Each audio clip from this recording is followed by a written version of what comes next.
Bonjour, bienvenue dans une autre édition du podcast Mexico and the World afin que nous puissions parler des événements, des célébrations et plus encore qui se déroulent au Mexique et dans le monde.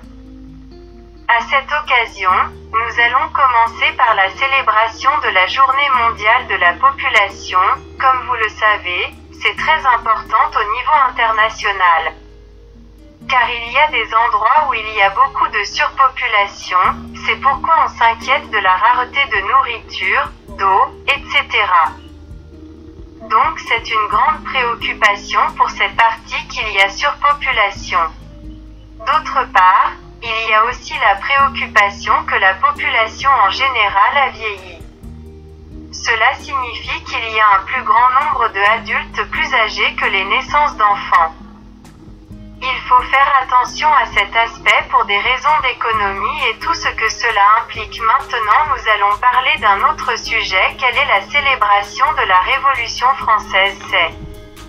Avec la prise de la Bastille, c'est évidemment très important pour les Français et ils le commémorent par une grande fête avec des concerts de feux d'artifice artificiels.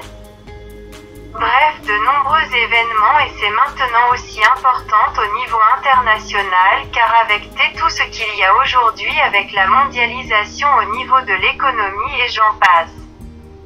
Évidemment, il y a beaucoup de Français qui vivent hors de leur pays et pour eux c'est aussi important de commémorer cette date, donc il faut la fêter pour soutenir les Français. Il y a aussi la journée mondiale des compétences des jeunes car il est très important d'accompagner les jeunes dans les compétences qu'ils ont car cela fait partie de leur avenir et il est toujours important d'accompagner les jeunes car c'est l'avenir de l'humanité, donc il faut donner eux les outils de leur avenir et qu'ils développent tant sur le plan économique que professionnel et personnel. Le Media Giving Day est également célébré. Celui-ci a été inauguré dédié à la collecte de fonds via Twitter en 2013, ceci parce qu'au niveau international, comme vous le savez, les réseaux doivent être utilisés pour soutien dans les questions sociales, pour aider à trouver des personnes à aider. Comment cela a commencé aux fondations pour aider à lever des fonds pour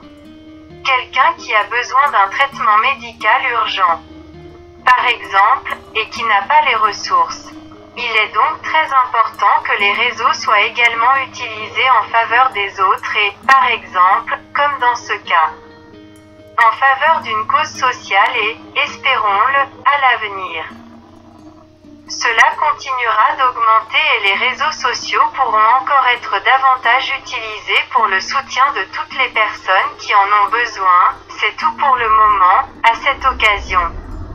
Comme vous le savez déjà, nous n'avons mis les problèmes sur la table que pour que vous les ayez en tête et que vous y pensiez. Ils en ont parlé de toute façon. Je ne voulais pas leur dire au revoir sans leur rappeler nos réseaux sociaux. Email podcast Mexico and the World @gmail.com, Twitter @Mexico the World, Facebook podcast Mexico and the World, YouTube Mexico and the World. Merci encore de nous avoir écoutés et nous avons hâte de vous voir dans notre prochaine édition. Merci, bye.